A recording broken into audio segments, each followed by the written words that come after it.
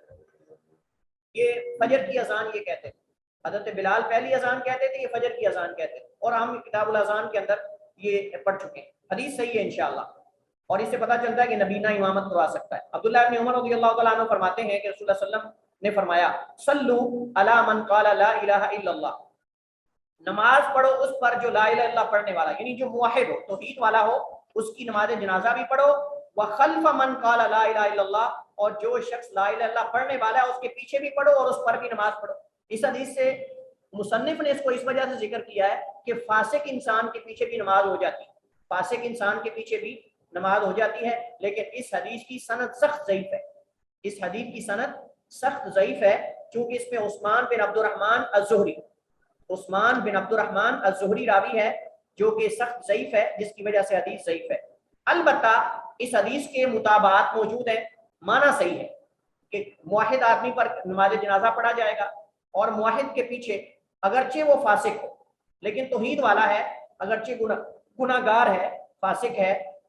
اس کے پیچھے نماز ہو سکتی ہے, اس کے پیچھے نماز ہو سکتی ہے. سند ضعیف ہے لیکن معنی صحیح ہے, اور اس کے مطابقات اور شواہد بکثرت موجود ہیں. عبداللہ ابن عمر, حضرت انس, کئی صحابہ کرام جو ہے حجاج بن یوسف جیسے بندے کے پیچھے بھی نماز پڑھ لیتے, تو انشاءاللہ مسئلہ صحیح ہے. اچھا, اس کے بعد حدیث ہے, اور یہ ہماری آخری حدیث ہے اس باب کی, تو انشاءاللہ ہمارا اس کے ساتھ یہ باب مکمل ہو جائے گا. حضرت علی بن ابی طالب رضی اللہ تعالیٰ عنہ فرماتے ہیں کہ نبی علیہ السلام نے فرمایا اذا آتا احدکم الصلاۃ, جب تم میں سے کوئی نماز میں آئے, والامام علی حال, اور امام کسی خاص حالت میں, یعنی امام جس حالت میں بھی ہو, فلیصنع کما یصنع, تو امام کی طرح کرے, جس حالت میں امام ہے وہ بھی ساتھ شامل ہو جائے. یہ نہیں کہ انتظار کرنے لگ جائے کہ اب امام چلے رکوع سے اٹھا ہے تو وہ اگلی رکعت کے لیے اٹھ سکو, اگلی رکعت کے لیے آ لے پھر میں شامل ہوں گا, نہیں, جس کیفیت میں بھی امام ہے آپ ساتھ شامل ہو جائیں. اگرچہ حدیث ضعیف ہے لیکن اس کا معنی صحیح ہے, اگرچہ حدیث صحیح ہے ضعیف ہے لیکن اس کا معنی صحیح ہے. اس کا معنی دیگر دلائل سے صحیح ثابت ہے, دیگر دلائل سے شواہد اور مطابقات اس کے موجود ہیں, لہذا معنی صحیح ہے, سند اس کی ضعیف ہے. اور اس کا معنی دیگر اذا سمعتم الاقامۃ فامشوا فما ادرکتم فصلوا, فما ادرکتم فصلوا, جو پالو پڑھ لو, جو فوت ہو جائے بعد میں پالو. اس کا مطلب جس حالت میں امام کو پائیں گے اس کے ساتھ جا کے مل جائیں, انتظار نہیں کریں گے, فوراً آپ تکبیر تحریمہ کہیں اور امام کے ساتھ دوسری تکبیر کہہ کر اس کے ساتھ شامل ہو جائیں, تو انشاءاللہ یہ صحیح ہوگا. اگرچہ حدیث کی سند میں کلام ہے لیکن حدیث کی سند میں کلام ہونے کے باوجود معنی اس کا صحیح ہے اور اس پر عمل ہے. اور اس کے دیگر مطابقات ابھی ہم حدیث پڑھ کے آئے ہیں, اور بھی حدیث ہیں جس سے پتہ چلتا ہے کہ امام کے ساتھ جس کیفیت میں وہ مل سکتے ہیں. اس کے بعد نماز قصر کے مسائل اور احکام ہیں, اور کچھ احکام ہیں انشاءاللہ اگلے لیکچر میں ہم کریں گے. اللہ اکبر. اس کے ساتھ ہی ہمارے نماز با جماعت کی ساری حدیث مکمل ہوگی. اللہ تعالی اعلم واحکم, صلی اللہ وسلم علی نبینا محمد وعلی آلہ وصحبہ وسلم.